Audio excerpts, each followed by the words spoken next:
Assalamu alaikum, I'm Aisha and you're watching Samaa News. Here are today's headlines.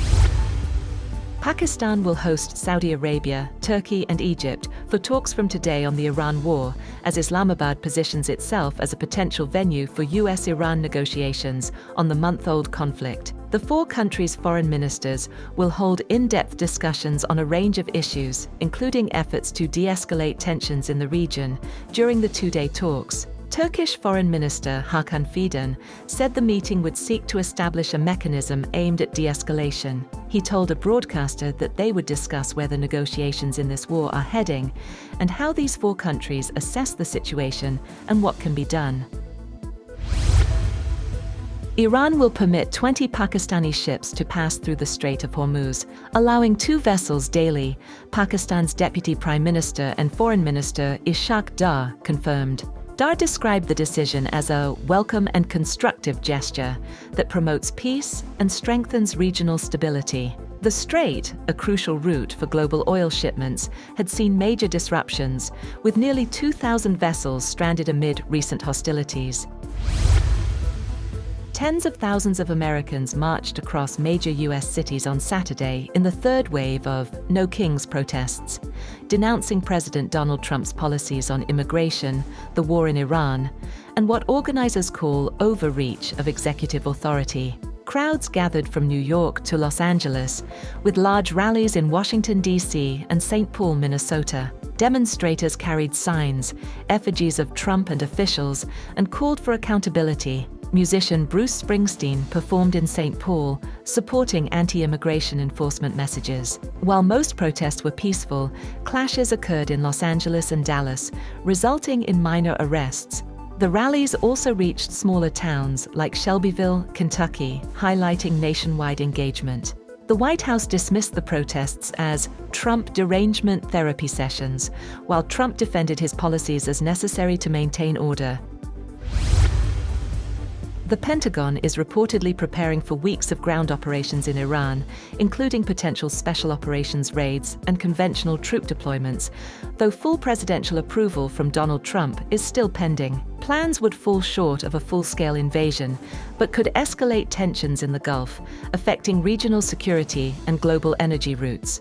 The U.S. has already deployed 3,500 Marines from the 31st Marine Expeditionary Unit and readied thousands more from the 82nd Airborne Division. Trump has warned Iran against obstructing the Strait of Hormuz, signaling a strong response if necessary. Officials emphasize that operations remain under review, balancing military action with ongoing diplomatic efforts.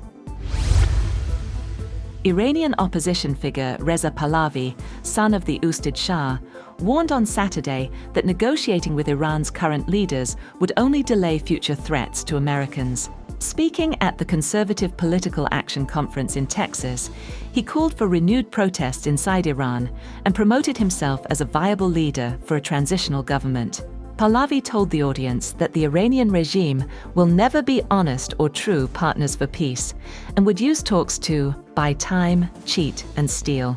He linked his vision to U.S. interests, suggesting a free Iran could provide economic opportunities, and received standing ovations and chants of "Long live the King" from Iranian Americans in attendance. Yemen's Houthi rebels confirmed a second missile and drone strike on southern Israel, targeting vital military sites in coordination with Iranian and Hezbollah operations. Spokesperson Yahya Sari warned that attacks would continue until the criminal enemy ceases its aggression. Israeli authorities reported intercepting one missile. The strikes come as the U.S. deploys thousands of Marines to the region, and the Pentagon considers possible ground operations. Iran has intensified attacks on Saudi bases, injuring at least 12 U.S. personnel, while Israel has struck Iranian and Hezbollah positions in Lebanon. On the other hand, Prime Minister Shehbaz Sharif has held a detailed telephonic conversation with Iranian President Masoud Pezeshkian, focusing on rising regional tensions and efforts to restore peace. The hour-long discussion comes amid escalating hostilities in the Middle East. During the call, both leaders held extensive discussions on the evolving situation in the region and the urgent need for peace. Pezeshkian appreciated Pakistan's diplomatic engagement and acknowledged its efforts to promote dialogue. He stressed the importance of building trust to enable meaningful negotiations and mediation. That's all for now. For more updates, visit www.samaa.tv. Thank you for watching Samaa News.